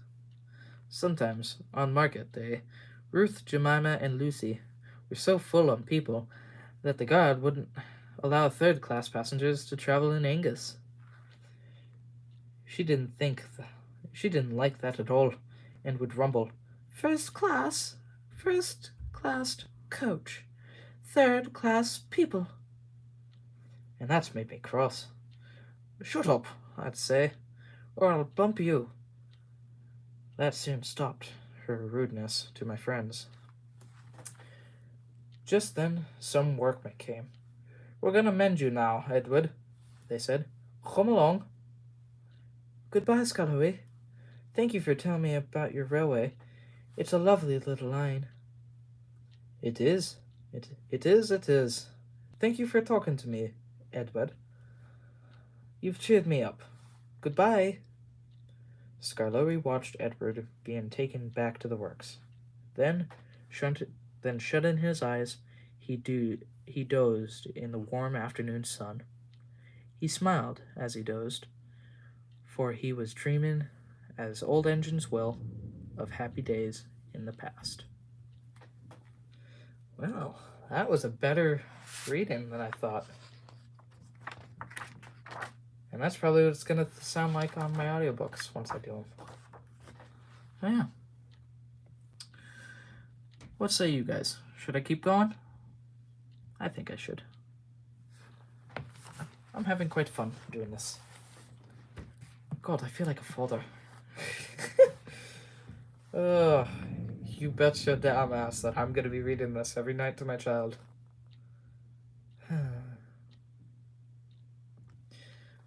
What do you guys say? continue reading? Because the next story is Sir Handel. I mean, I wouldn't mind it, but if you guys want a different one too, you can go to that. Surely there's a book about Phineas. Thomas the Tank Engine. All right. Old Faithful. Oh no, that's another scholarly story. Okay. Well, Lucas says Thomas the Tank Engine. Tank Engine mean... Or Thomas... Tank Engine says continue, so... Sir Handel time? Okay, we'll do that. I gotta get back to it. It is 150 something. Gordon Goes Forward. Been wanting to read that one for a while. Okay, Sir Handel. Sir Handel. The new engines looked very smart. One was called Sir Handel, and the other Peter Sam. What a small shed, grumbled Sir Handel. This won't do at all. I think it's very nice, said Peter Sam. Huh? Grunted Sir Handel. What that rubbish? Shush, shush, said Peter Sam. That's Skallowy, the famous old engine. I'm sorry, Skallowy, he whispered. Sir Handel's upset now, but he's quite nice, really. Skallowy felt sorry for Peter Sam. Now, Sir Handel, said the fireman next morning, we'll get you ready. I'm tired, he yawned. Let Peter Sam go. He'd love it. No, said the fireman. Owner's orders, you're first. Oh, well, said Sir Handel sulkily. I suppose I must. When his driver arrived, Sir Handel puffed away to fetch the coaches. Whatever next? He snorted. Those aren't coaches. They're cattle trucks. Ooh! Screamed Angus, Ruth, Lucy, Jemima, and Beatrice. What a horrid engine! It's not what I'm used to, clanked Sir Handel rebelliously, making for the station. He rolled to the platform just as Gordon arrived. Hello, he said. Who are you? I'm Gordon. Ugh, I got to do that one again.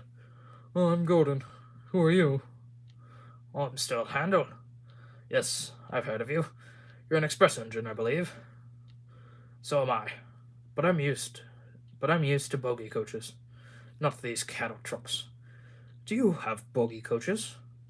Oh, yes, I see you do. We must have a chat sometime. Sorry, I can't stop. Must keep time, you know. And he puffed away, leaving Gordon at a loss for words. Come along, he puffed. Cattle trucks, grumbled the coachman. We'll pay him out. Persistently, they stopped at the station. The line curved here and began to climb. It was not very steep, but the day was misty and the rails were slippery. Hold back, whispered Angus to Ruth. Hold back, whispered Ruth to Jemima. Hold back, whispered Jemima to Lucy. Hold back, whispered Lucy to Beatrice, and they giggled as Sir Handel started. And their couplings tightened. Come on, he puffed as his wheels slipped on the greasy rails. Come on!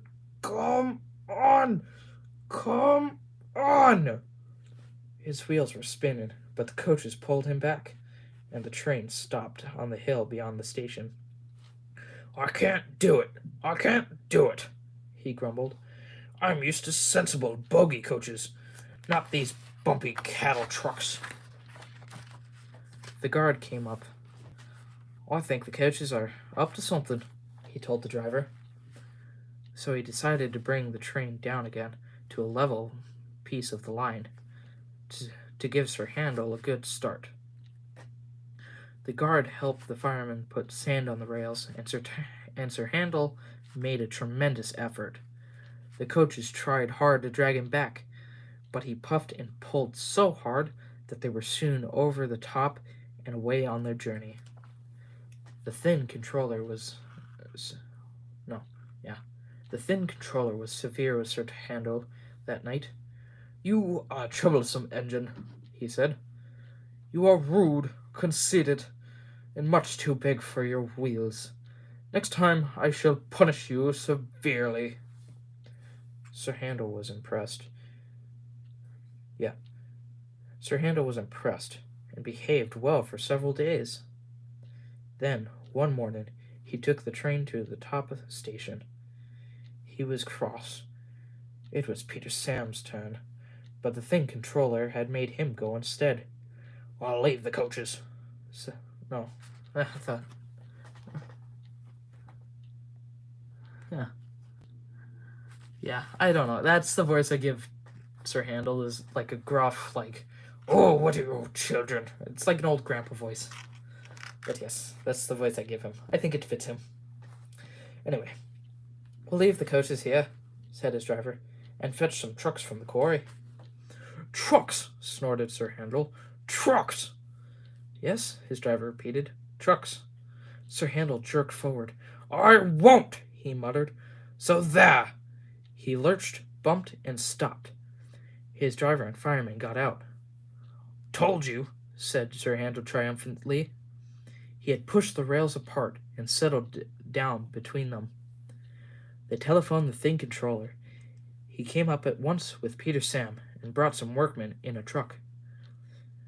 Then he and the fireman took Peter Sam home with the coaches, while the driver and the workmen put Sir Handel back on the rails. Sir Handel did not feel so pleased with himself when he crawled home and found the thin controller waiting for him. "You are a very naughty engine," he said sternly. "You will stay in this shed till I can trust you to behave."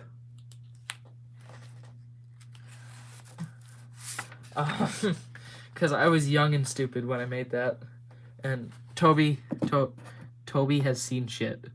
He's coming for your soul. So, yeah. Welcome, by the way. I am just reading Railway Series stories, so. Oh. Alright, well, if it is fine with you, I think we shall continue. Agreed? Or shall we do another story? Yes, they are. I am very quite proud of them. I do intend to re-glue Slow Coach onto the chassis. Yeah. Yes. We don't talk about Slow Coach. Alright, agreed, continue. Alright. Peter, Sam, and the refreshment lady. As I already started off wrong. As Sir Handel was shut up, Peter Sam had to run the line.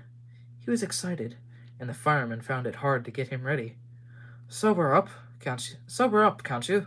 He growled. Anybody would think, said Sir Handel rudely, that he wanted to work. All respectable engines do. Old respectable engines do, said Sculloy firmly. I wish I could work myself. Keep calm, Peter Sam. Don't get excited, and you'll do very well. But Peter Sam was in such a state that he couldn't listen.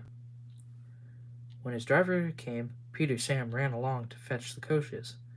"Beep, beep, beep, beep. Come along, girls," he whispered. And although he was so excited, he remembered to be careful. "That's the way, my dears. Gently, does it?" What did he say?" asked Jemima, who was deaf. "She is deaf? What? No, she can't be deaf. Hold on, I gotta Google this. Jemima can't be deaf. Unless maybe it's a stupid fucking gimmick. But she can't be deaf. Is Jemima deaf? Thomas.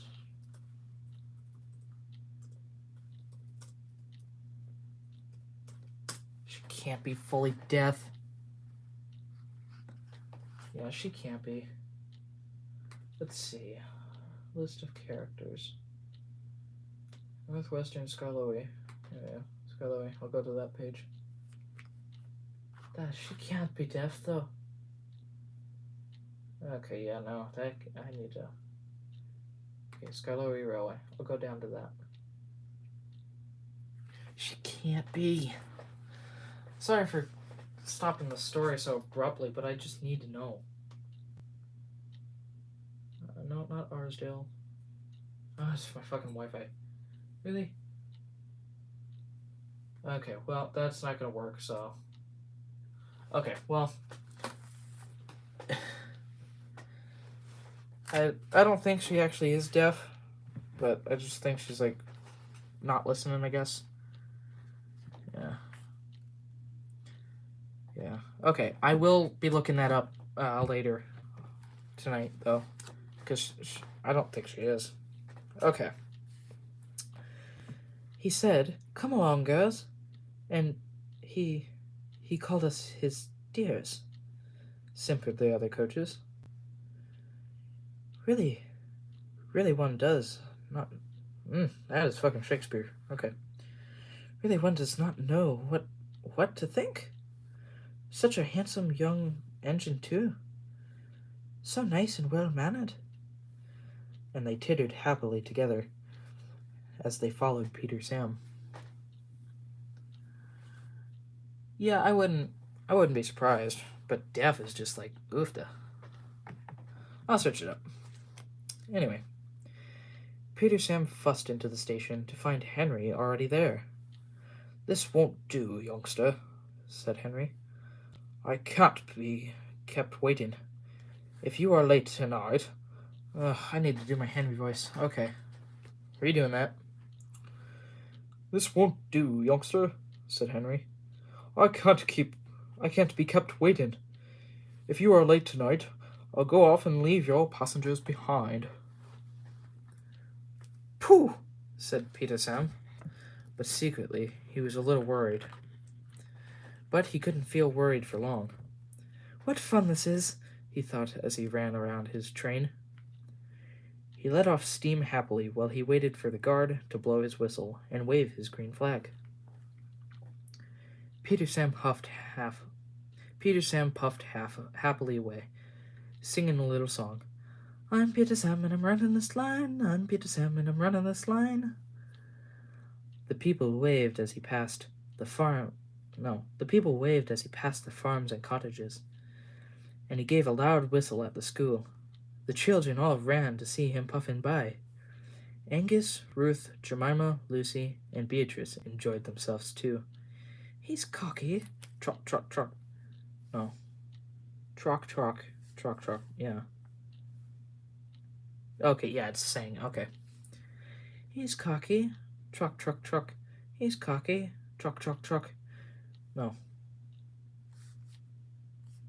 Oh, never mind. I skipped a line. Okay. "He's cocky." Truck, truck, truck. "But he's nice." Truck, truck, truck.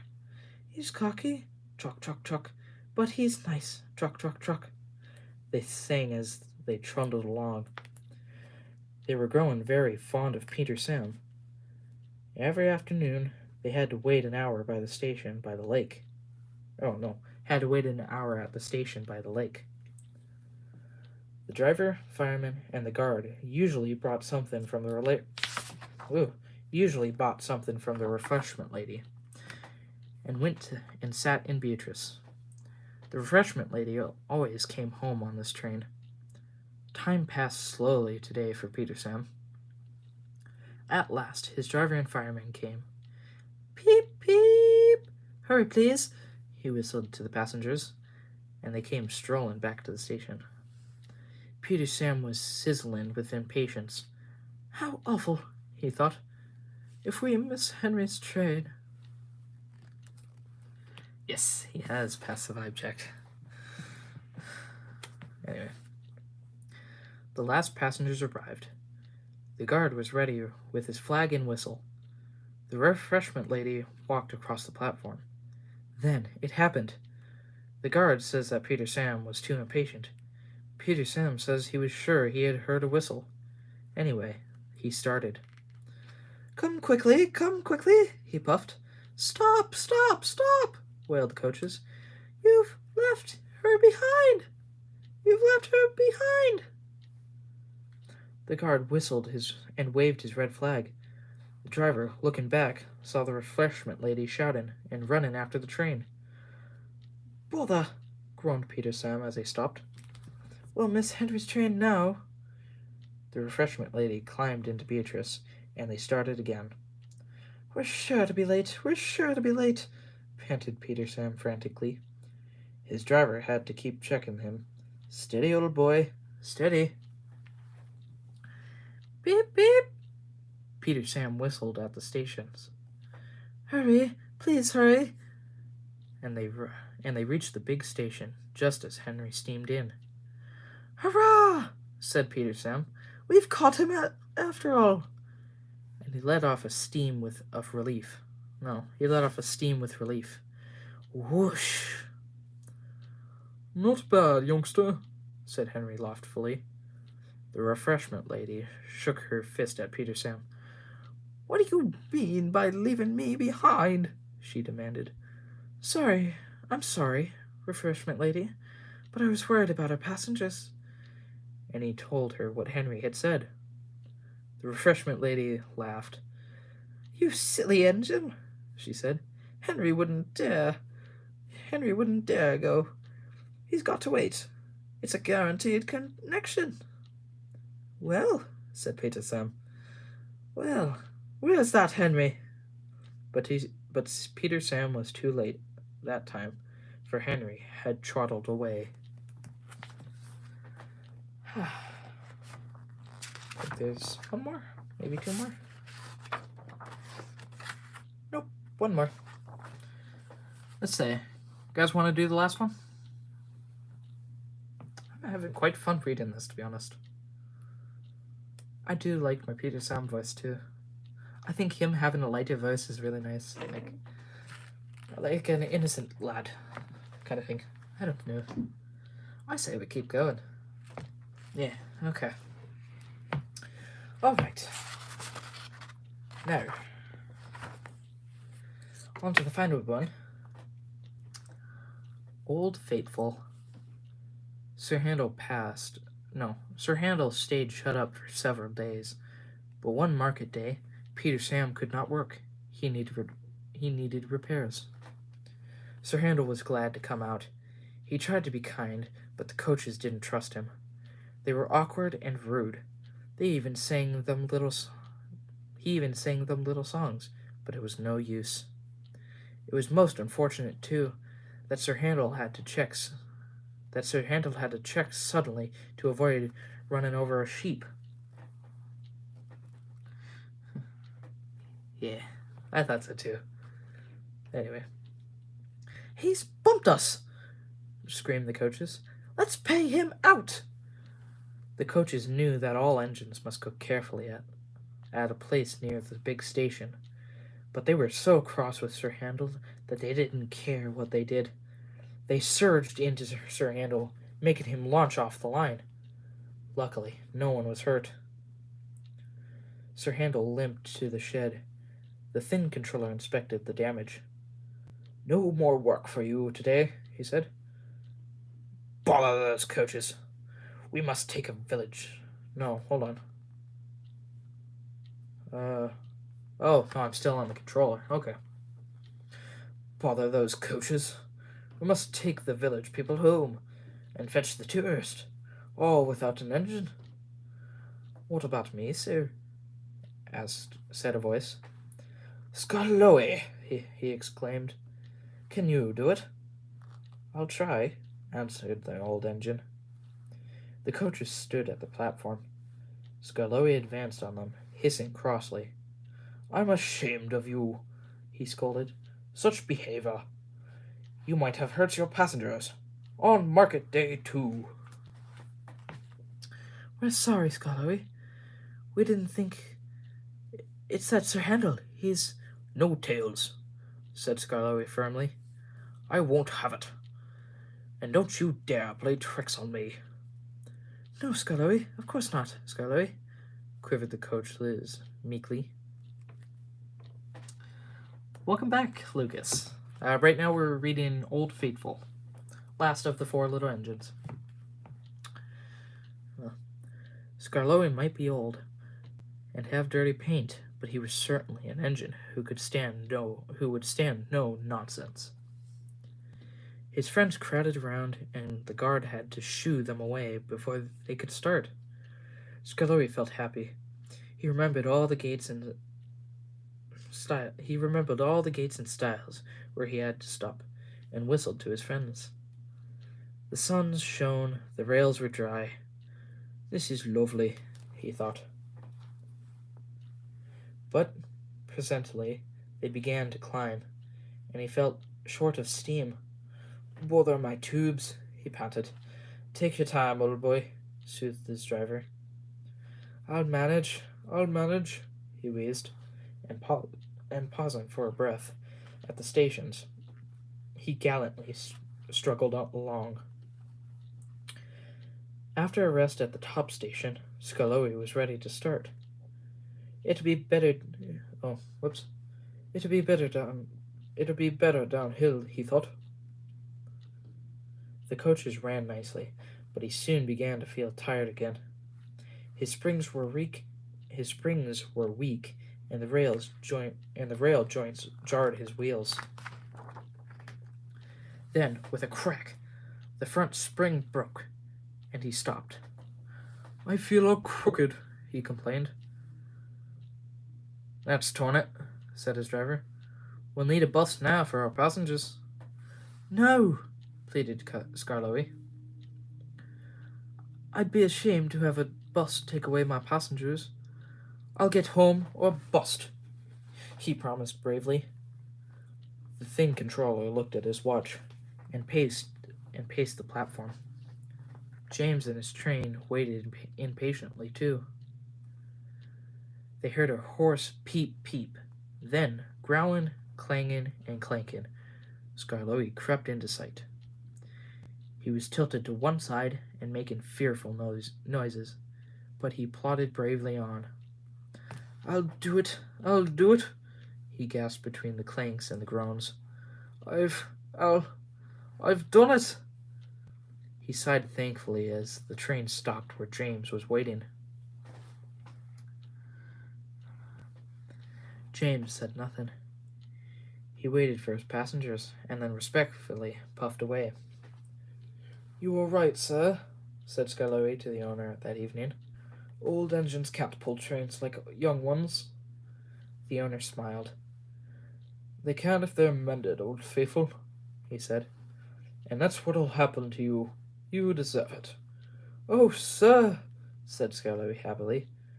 Sir Handel is longing for Skarloey to come back. He thinks Skarloey is the best engine in the world.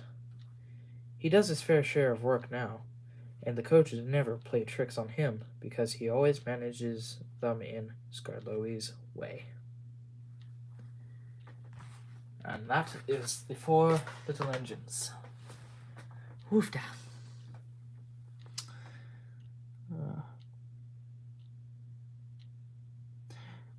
Actually, yeah, he could be a ticking time bomb. Who knows? Well, anyway. What do you say? One more story and then end it? Or end it now? Because I'm getting kind of tired, to be honest. But I do enjoy you guys' company. Even if it was a random stream. I do enjoy it. So, if you guys would like, I can read one more story and then end it, or we can end it now. I don't mind. Your guys' choice, of course.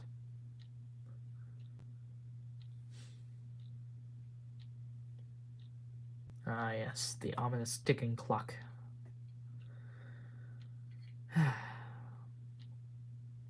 Feels nice. I don't mind reading another one if you guys want. Like, I actually kind of had fun reading it. I'm not tired to the point where I'm gonna pass out, but I don't know. If you guys want me to read another one, or if you do want it to end, I can do either. So, whatever you guys decide. I don't mind. Thomas the Tank Engine? What do you say, Tank Engine? Do Thomas the Tank Engine? That's a good one. See if I can find it. I'll only read one out of it, though. Just because... Whoops. Thank you. I've kind of practiced them. Alright, 25. Alright, you know what? We'll do it. We'll read Thomas the Tank Engine. Because why not? Okay. Now the first one we got is Thomas and Gordon. Thomas's train. Thomas and the trucks. Thomas and the breakdown train. God, there's a lot of them. Yeah, those are the 3 we can do, or 4. If you guys just want to do Thomas and Gordon, that's fine, too. I don't mind it. I think I've read this one before. Yeah, Thomas and Gordon. Okay. Good. It's a good ending, I think. Okay. Thomas and Gordon. Thomas was a tank engine who lived at the big station. He had 6 small wheels, a short stumpy funnel, a short stumpy boiler, and a short stumpy dome. He was a fussy little engine, always pulling coaches about. He pulled them to the station, ready for the big engines to take them out on long journeys. And when trains came in, and the people had got out, he would pull the empty coaches away so that the big engines could go and rest. He was a cheeky little engine, too. He thought no engine worked as hard as he did. So he used to play tricks on them. He liked best of all to come quietly beside a big engine dozing in a siding and make him jump. Beep, beep, beep! Wake up, Lizzie Bones, he would whistle. Why don't you work hard like me? Then he would laugh rudely and run away to find some more coaches. One day, Gordon was resting on a siding. He was very tired.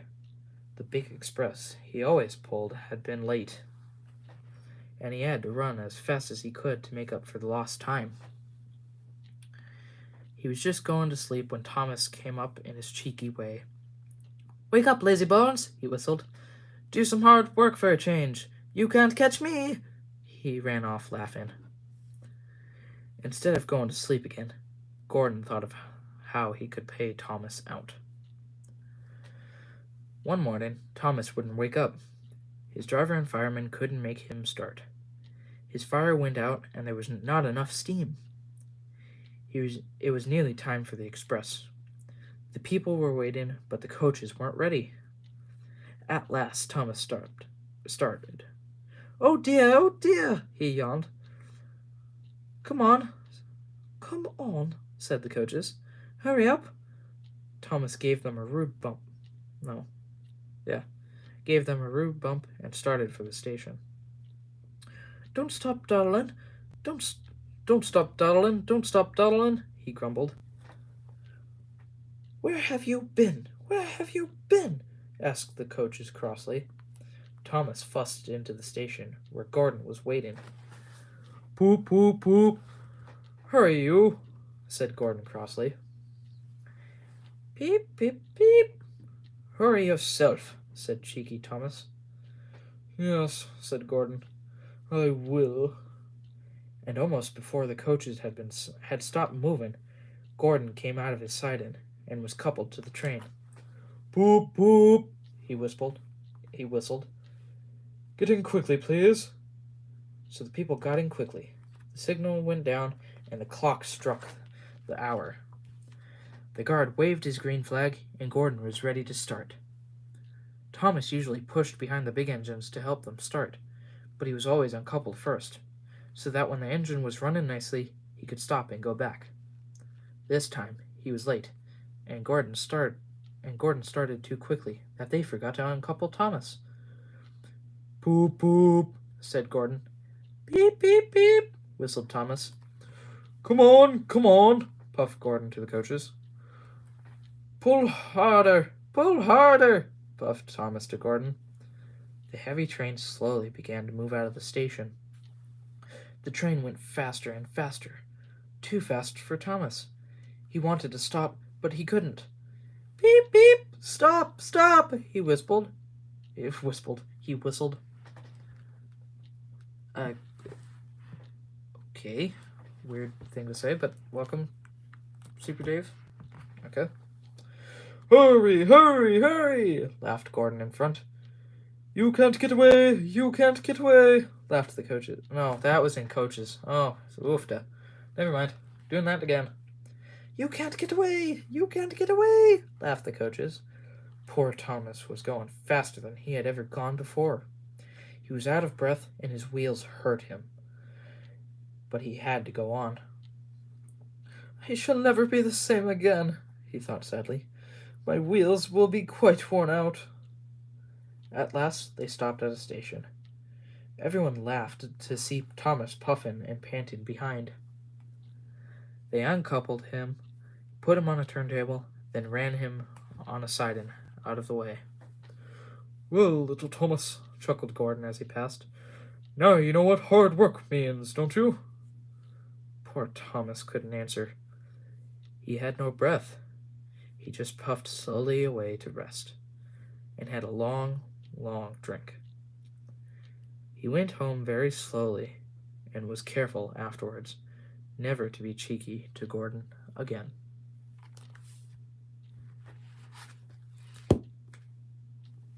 And there is Thomas and Gordon. Quite nice. Yeah, it would be kind of weird. I thought it was Gordon saying that, so I just assumed so until I read the coach's saying or whatever. Yeah. Well, that is Thomas and Gordon. Now, I hope you guys enjoyed the reading. Not too much happened. I know it's been quite a while since I started the stream, but I did have fun reading to you guys. I got a basic understanding for my commissions out, and tomorrow I will be working on a video for that. So, yeah. If you guys have any commissions, don't be afraid to submit them tomorrow. But until then, I'm gonna go. So, hope you guys enjoyed, and I'll see you in the next one. Goodbye.